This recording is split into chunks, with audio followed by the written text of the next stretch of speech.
وہ عبادت جس کو اللہ تعالیٰ پسند کرتا ہے، وہ عبادت کے جسے چھوڑ دیا جائے تو اللہ تعالیٰ ناراض ہوتا ہے۔ دعا توحید کی بنیاد ہے، یہ ہمیں اپنے رب سے قریب کر دیتی ہے، اس سے ہماری مشکلات آسان ہوتی ہیں، تکلیفیں دور ہوتی ہیں، ہمیں برکتیں حاصل ہوتی ہیں۔ لہٰذا جو مشکلات سے نکلنا چاہتا ہے وہ دعا کو اپنے لیے لازم کر لے، کیونکہ اللہ تعالیٰ ہی پریشانیوں کو دور کرتا ہے۔ امن یجیب المضطر اذا دعاہ ویکشف السوء، بھلا کون ہے جو لاچار کی فریاد رسی کرتا ہے جب وہ اسے پکارتا ہے اور اس کی تکلیف کو دور کر دیتا ہے۔ تو جو شخص بھی مشکلات سے، پریشانیوں سے نجات چاہتا ہے، اس کے لیے ضروری ہے کہ وہ دعا کو لازم کر لے، کیونکہ اللہ تعالیٰ ہی پریشانیاں دور کرتا ہے۔ اللہ تعالیٰ کے علاوہ کوئی نہیں جو پریشانی دور کر سکے۔ وقتی طور پر کوئی آپ کو دلاسا دے دے گا، کوئی آپ کی ہمت افزائی کر دے گا، کوئی آپ کا دکھ بانٹ دے گا، لیکن آپ کی مشکل صرف اور صرف اللہ تعالیٰ ہی حل کر سکتا ہے۔ وَإِن يَمْسَسْكَ اللَّهُ بِضُرٍّ فَلَا كَاشِفَ لَهُ إِلَّا هُوَ وَإِن يَمْسَسْكَ بِخَيْرٍ فَهُوَ عَلَى كُلِّ شَيْءٍ قَدِيرٌ، اگر اللہ تجھے کوئی تکلیف پہنچائے تو اس کے سوا اسے کوئی دور کرنے والا نہیں، اور اگر وہ تجھے کوئی بھلائی پہنچائے تو وہ ہر چیز پر پوری طرح قادر ہے۔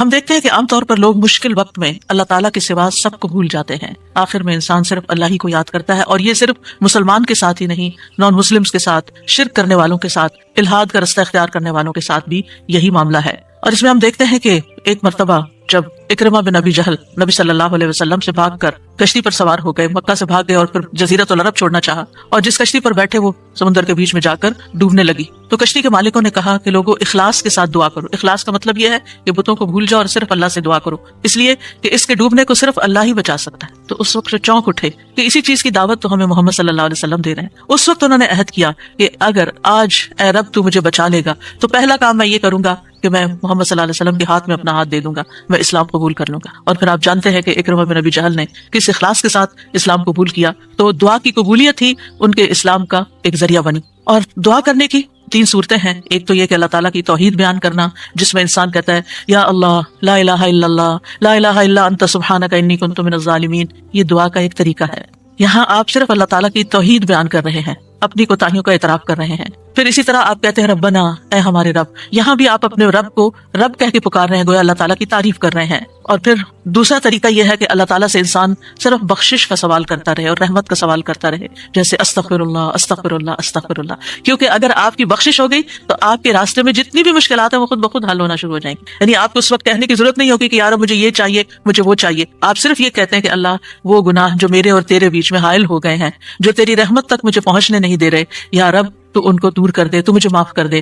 اور یہ چیز انسان کی مشکلات دور کرنے کا ذریعہ بن جاتی ہے اور اس کی حاجات پوری ہونے کا ذریعہ بن جاتی ہے، جو بھی اس کی زندگی میں کوئی حاجت اور ضرورت ہوتی ہے۔ اسی طرح کبھی آپ اللہ سے صرف رحمت کا سوال کر رہے ہوتے ہیں، یا حی یا قیوم برحمتک استغیث، صرف رحمت مانگ رہے ہوتے ہیں، کیونکہ اگر اللہ سبحانہ تعالیٰ کی رحمت آ جائے تو ساری مشکلات ہی آسان ہو جائیں، پھر تو کوئی غم ہی نہ رہے، کوئی پریشانی ہی نہ رہے۔ اور تیسرا طریقہ ہے کہ انسان اللہ تعالیٰ سے اپنی دنیاوی حاجات مانگے یا آخرت کی ضروریات مانگے، جیسے اے اللہ مجھے مال دے، اے اللہ مجھے اولاد دے، اے اللہ مجھے گھر دے، اے اللہ مجھے گاڑی دے۔ اور صحابہ اتنی چھوٹی چھوٹی چیزیں میں مانگتے تھے، جیسے جوتی کا تسمہ اگر ٹوٹ گیا تو بھی اللہ سے مانگتے تھے۔ چھوٹی سے چھوٹی ضرورت سے لے کے بڑی سے بڑی ضرورت تک براہ راست اللہ تعالیٰ سے مانگی جا سکتی، اور اس میں کوئی عیب کی بات نہیں، کوئی گناہ کی بات نہیں۔ وہ آپ کا رب ہے، وہ سب سے زیادہ آپ کا خیر خواہ ہے، لہٰذا آپ اس سے نہیں مانگیں گے تو کس سے مانگیں گے؟ اور وہ جو سب کچھ دینے پہ قادر ہے، اس سے نہیں مانگیں گے تو کس سے مانگیں گے؟ لہٰذا اس کو پکارتے رہنا چاہیے۔ تو نمبر 1 طریقہ صرف اللہ کی توحید بیان کرنا، اللہ کی تعریف کرتے رہنا۔ عرفہ کے دن کی سب سے بہترین دعا کیا ہے؟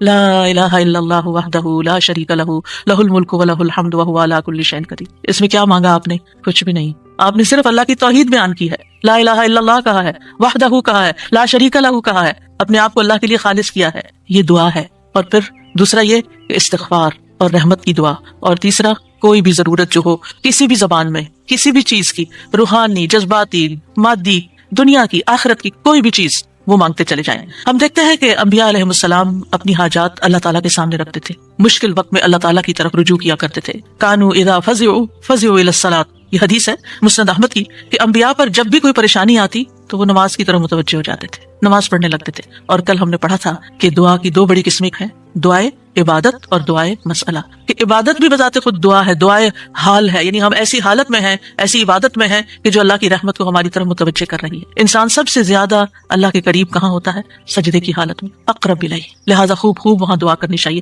تو نماز بذات خود پریئر ہے، اس کو کہتے بھی پریئر ہے، جو صلاۃ کا معنی بھی دعا ہے، تو وہ تو دعا کا مجموعہ ہے۔ اسی لیے وَاسْتَعِینُوا بِالصَّبْرِ وَالصَّلَاةِ، جب انسان پر کوئی مشکل آئے تو فوراً نماز کی طرف جائے اور نماز پڑھ کر اللہ تعالیٰ سے دعا بھی کرے، اور بذات خود اگر نوافل پہ نوافل بھی پڑھ رہا ہے یا طویل قیام کر رہا ہے، طویل سجدہ کر رہا ہے، تو یہ بھی ایک طرح سے دعا یا عبادت ہی کی حالت میں ہے۔ انبیاء علیہ السلام کی دعائیں کیوں قبول ہوئی؟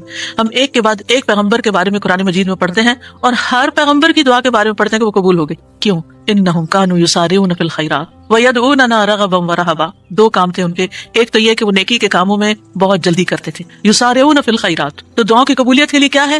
نیکیوں میں جلدی کریں، نیکیوں میں دوڑ لگائیں، نیکیوں میں آگے بڑھیں۔ ویدعوننا رغبا ورہبا، اور وہ ہمیں پکارتے تھے رغبت کے ساتھ بھی اور رہبت کے ساتھ بھی، امید کے ساتھ بھی اور خوف کے ساتھ بھی۔ تو انسان کو اپنے رب کو امید اور خوف دونوں طریقوں سے پکارنا چاہیے۔